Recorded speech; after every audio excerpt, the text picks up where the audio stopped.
দুর্নীতিকে দেশের সবচেয়ে বড় সমস্যা উল্লেখ করে প্রধান উপদেষ্টা ডক্টর মোহাম্মদ ইউনূস বলেছেন, তা থেকে উদ্ধার পাওয়া ছাড়া গতি আসবে না।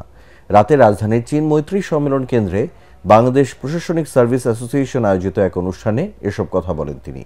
ভৌগোলিক সুবিধা ব্যবহার করতে পারলে বাংলাদেশের ভবিষ্যৎ উজ্জ্বল বলেও মন্তব্য করেন প্রধান উপদেষ্টা। রিপোর্ট করেছেন মাজহারুল হক মুহাজির। বাংলাদেশ অ্যাডমিনিস্ট্রেটিভ সার্ভিস অ্যাসোসিয়েশনের বার্ষিক সম্মেলনের নৈশভোজে যোগ দেন প্রধান উপদেষ্টা সহ অন্তর্বর্তী সরকারের অন্যান্য উপদেষ্টারাও।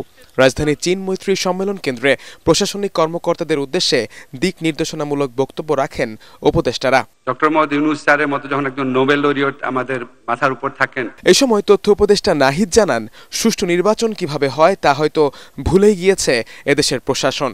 এটি এখন আমাদের সবচেয়ে বড় চ্যালেঞ্জ। বাংলাদেশ দীর্ঘ সময় ধরে সুষ্ঠু নির্বাচন দেখেনি। গণতন্ত্রের পথে আবার উত্তরণের জন্য একটি সুষ্ঠু নিরপেক্ষ নির্বাচন উপহার দেওয়া এবং কেবলমাত্র এই সুষ্ঠু নিরপেক্ষ নির্বাচন উপহার দেওয়ার মধ্য দিয়েই আমি মনে করি প্রশাসনের যেই অপকর্ম ছিল বিগত সময়ে তার কাফফারা হওয়া সম্ভব। বক্তব্যে প্রধান উপদেষ্টার বার্তা স্পষ্ট, দুর্নীতি থেকে উদ্ধার পাওয়া ছাড়া কোনো গতি নেই। দুর্নীতি থেকে মানুষ বের হয়ে এসছে, এটা সম্ভব, এটা অসম্ভব কিছু না, এটা বলা হচ্ছে না।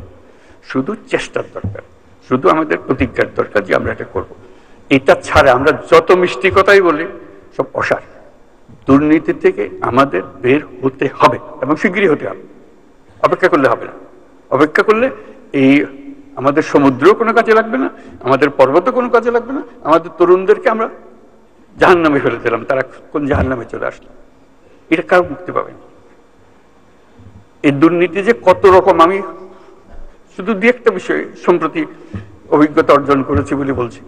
অবস্থানগত সুবিধা আদায় করা গেলে বাংলাদেশের অর্থনৈতিক অগ্রগতি কেউ থামাতে পারবে না বলেও জানান তিনি।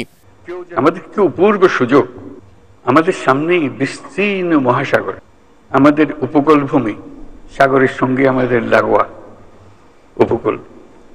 এই একটা মস্ত বড় সুযোগ, পৃথিবীর দরজা আমাদের সামনে খোলা।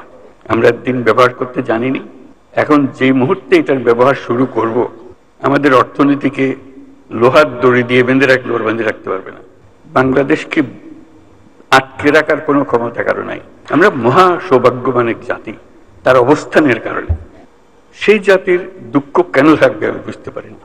দক্ষ জনশক্তি গড়ে তুলতে প্রশাসনের কর্মকর্তাদের উদ্যোগ নেওয়ার আহ্বান জানান প্রধান উপদেষ্টা। জেলা ভিত্তিক ভালো কাজের র্যাঙ্কিং চালু করার কথাও জানান ডক্টর ইউনূস। মাজহারুল হক মুহাজির, এটিএন বাংলা, ঢাকা।